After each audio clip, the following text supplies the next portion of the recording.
Hello everyone, welcome to schedule 3। देखिए, जो questions का डिस्कशन करेंगे हम लोग वो सभी प्रतियोगिता परीक्षाओं के लिए काफ़ी महत्वपूर्ण है। चाहे वो यूपी पीसीएस हो, आरओ एआरओ हो, उत्तर प्रदेश पुलिस हो, रेलवे हो या फिर कोई भी वनडे कॉम्पिटिटिव एग्ज़ाम हो, इन सब के लिए काफ़ी इम्पोर्टेंट है। तो आप लोगों से रिक्वेस्ट है कि जो लोग चैनल पर नए हैं वो चैनल को सब्सक्राइब कर लें, वीडियो को एक लाइक कर दें और वीडियो को शेयर जरूर करेंगे अपने दोस्तों में। तो स्टार्ट करते हैं। एक सींग वाले गैंडे के लिए प्रसिद्ध काजीरंगा राष्ट्रीय उद्यान भारत के किस राज्य में अवस्थित है? असम, मिजोरम, मणिपुर, त्रिपुरा। एक सींग वाले गैंडे के लिए प्रसिद्ध काजीरंगा राष्ट्रीय उद्यान ये भारत के किस राज्य में अवस्थित है? काजीरंगा राष्ट्रीय उद्यान जो है कि किस राज्य में अवस्थित है? तो ये अवस्थित है आपका असम में। ये असम में इसका विस्तार है गोलाघाट नगांव जिला में। जो असम का गोलाघाट नगांव जिला है उसमें इसका विस्तार है और इसको 1974 में जो है कि राष्ट्रीय उद्यान का दर्जा मिला था। और 1985 ईस्वी में काजीरंगा राष्ट्रीय उद्यान को यूनेस्को द्वारा विश्व विरासत सूची में शामिल किया गया था। ये हो जाएगा आपका ए ऑप्शन। सफ़ेद शेर के लिए प्रसिद्ध बांधवगढ़ राष्ट्रीय उद्यान भारत के किस राज्य में अवस्थित है? उत्तर प्रदेश, मध्य प्रदेश, बिहार, हरियाणा। सफ़ेद शेर के लिए जो प्रसिद्ध बांधवगढ़ राष्ट्रीय उद्यान है ये भारत के किस राज्य में अवस्थित है? तो किस राज्य में अवस्थित है? तो ये मध्य प्रदेश में अवस्थित है बांधवगढ़ राष्ट्रीय उद्यान। ठीक है, इसको जो है कि 1968 में राष्ट्रीय उद्यान का दर्जा दिया गया था और ये मध्य प्रदेश के उमरिया जिला में है। उस नदी का नाम बताइए जो केदारनाथ से रुद्रप्रयाग के मध्य बहती है। भागीरथी, अलकनंदा, सरयू, मंदाकिनी। उस नदी का नाम बताना है जो केदारनाथ से रुद्रप्रयाग के मध्य जो है कि बहती है। वो कौन सी नदी है? तो वो है आपकी मंदाकिनी नदी जो केदारनाथ से लेकर के रुद्रप्रयाग के मध्य बहती है। देखिए, मंदाकिनी नदी के किनारे ही केदारनाथ स्थित है। ठीक है, केदारनाथ जो है वो मंदाकिनी नदी के तट पर ही अवस्थित है। तो ये हो जाएगा आपका डी ऑप्शन। हिमालय की चोटी धौलागिरी की ऊंचाई कितनी है? 8,850 metre, 8,598 metre, 8,481 metre, 8,172 metre. Himalaya की चोटी जो धौलागिरी है इसकी ऊंचाई पूछी जा रही है। तो इसकी ऊंचाई क्या है? तो इसकी ऊंचाई जो है कि 8,172 मीटर है धौलागिरी की। देखिए, धौलागिरी जो है ये बृहद हिमालय की ये चोटी है। ठीक है, किसकी चोटी है ये? तो बृहद हिमालय की चोटी है। और बृहद हिमालय पे और कौन कौन सी चोटियाँ हैं? तो माउंट एवरेस्ट जो दुनिया की सबसे ऊंची चोटी है, कंचनजंगा, अन्नपूर्णा, ठीक है, नंदा देवी, मकालू, ये सब सारे जो है कि बृहद हिमालय की चोटी है। और धौलागिरी भी बृहद हिमालय की चोटी है और इसकी ऊंचाई 8,172 मीटर है। सीमेंट उत्पादक क्षेत्रों में भाटापार का संबंध किस राज्य से है? उड़ीसा, छत्तीसगढ़, हरियाणा, पंजाब। सीमेंट उत्पादक क्षेत्र जो भाटापार है ये जो है कि किस स्टेट में पड़ता है?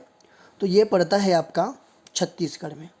देखिए, छत्तीसगढ़ में और भी सीमेंट उत्पादक क्षेत्र हैं जैसे जामुल, दुर्ग, भाटापार, मांडर, ये सब सारे जो है कि सीमेंट उत्पादक क्षेत्र हैं।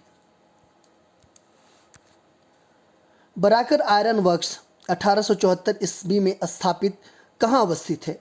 जमशेदपुर, पश्चिम बंगाल के कुल्टी, वर्णपुर, पश्चिम बंगाल, भद्रावती, कर्नाटक।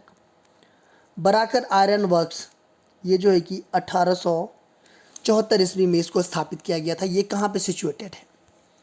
देखिए, अगर देखा जाए तो भारत में देश का पहला लौह उद्योग कारखाना 1874 ईस्वी में कुल्टी, आसनसोल, पश्चिम बंगाल में बंगाल आयरन वर्क्स के नाम से स्थापित किया गया था। किस नाम से स्थापित किया गया था? तो बंगाल आयरन वर्क्स के नाम से स्थापित किया गया था। कहाँ पे? कुल्टी, आसनसोल, पश्चिम बंगाल में 1874 ईस्वी में। ठीक है, लेकिन फंड के अभाव के कारण जो है कि ये कंपनी बंद हो गई और बंगाल सरकार ने इसका अधिग्रहण कर लिया और इसके बाद से इसका नाम बदल करके क्या रख दिया, बराकर आयरन वर्क्स। ठीक है, जब 1874 ईस्वी में इसको स्थापित किया गया था तो इसका क्या नाम था, तो बंगाल आयरन वर्क्स था। ठीक है, कहाँ पे स्थापित किया गया था, तो पश्चिम बंगाल के कुल्टी आसनसोल में। ये हो जाएगा आपका बी ऑप्शन। असम ने नार्वेस्टर नामक चक्रवात को स्थानीय भाषा में किस नाम से जाना जाता है, आम्रवृष्टि, बोडोलिचीला, चेरी ब्लॉसम, काल बैसाखी। असम में नार्वेस्टर नामक चक्रवात को स्थानीय भाषा में किस नाम से जाना जाता है, तो किस नाम से जाना जाता है, तो वो जाना जाता है बोडोचिला नाम से। ठीक है, ये हो जाएगा आपका बी ऑप्शन। पश्चिमी घाट है ब्लॉक पर्वत, बलित पर्वत, अवशिष्ट पर्वत, ज्वालामुखी पर्वत। पश्चिमी घाट ब्लॉक पर्वत है, बलित पर्वत है, अवशिष्ट पर्वत है, ज्वालामुखी पर्वत है। देखिए इसमें हो जाएगा आपका ये सी।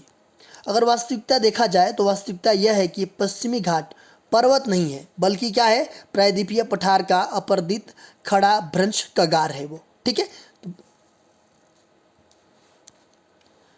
भारत में प्राप्त प्राचीनतम औषधि शैलों के जमाव को निम्नलिखित में से किस नाम से जाना जाता है, कुडप्पा, धारवाड़, गोंडवाना, विंध्यन।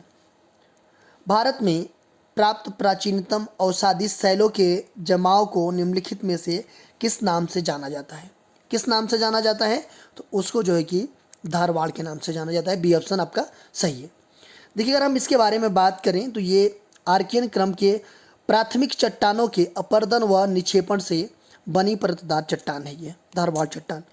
ये अत्यधिक रूपांतरित हो चुकी है।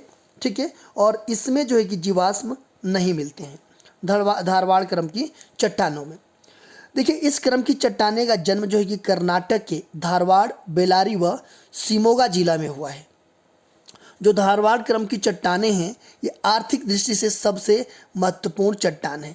जितने जो है कि तत्व मिलते हैं, सोना, मैग्नीज, लोहा, तांबा, टंगस्टन, क्रोमियम, जस्सा, इन्हीं चट्टानों में मिलता है। ठीक है, तो इसलिए इसको जो है कि आर्थिक दृष्टि से सबसे महत्वपूर्ण चट्टान कहा जाता है, किसको, धारवाड़ चट्टान को। तो ये हो जाएगा आपका बी ऑप्शन। निम्नलिखित में से कौन सबसे नई पर्वत श्रृंखला है, अन्नामलाई, अरावली, शिवालिक, विंध्यन। पूछा जा रहा है कि इसमें से सबसे नई पर्वत श्रृंखला कौन है, तो इसमें सबसे नई पर्वत श्रृंखला कौन है, तो वो है आपका शिवालिक। शिवालिक पर्वत श्रृंखला जो है कि भारत की नवीनतम और अरावली ये जो है कि प्राचीनतम पर्वत श्रृंखला है। ठीक है, तो ये हो जाएगा आपका सी ऑप्शन। देखिए इस तरह के क्वेश्चंस के लिए आप हमारे चैनल को सब्सक्राइब कर लीजिए। सब्सक्राइब करने के बाद से बेल आइकन को प्रेस कर लीजिए कि जब भी मेरी वीडियो आए तो आपको नोटिफिकेशन मिल जाए। फेसबुक पे एक मेरा पेज है स्टडी विद श्री के नाम से, और इंस्टाग्राम पे भी हमारी आईडी है स्टडी विद श्री 25। तो यहाँ पे भी आप फॉलो कर लीजिए।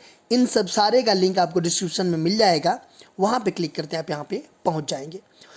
वीडियो अच्छी लगती है तो आप लोग एक लाइक कर दिया कीजिए, अपने दोस्तों में शेयर जरूर किया कीजिए, एक अच्छा सा कमेंट्स कर दिया कीजिए। अगर वीडियो अच्छी नहीं लगती है तो आप लोग डिसलाइक कर दिया कीजिए, और कमेंट बॉक्स में मुझे बताइए डिसलाइक क्यों किया। वीडियो देखने के लिए धन्यवाद।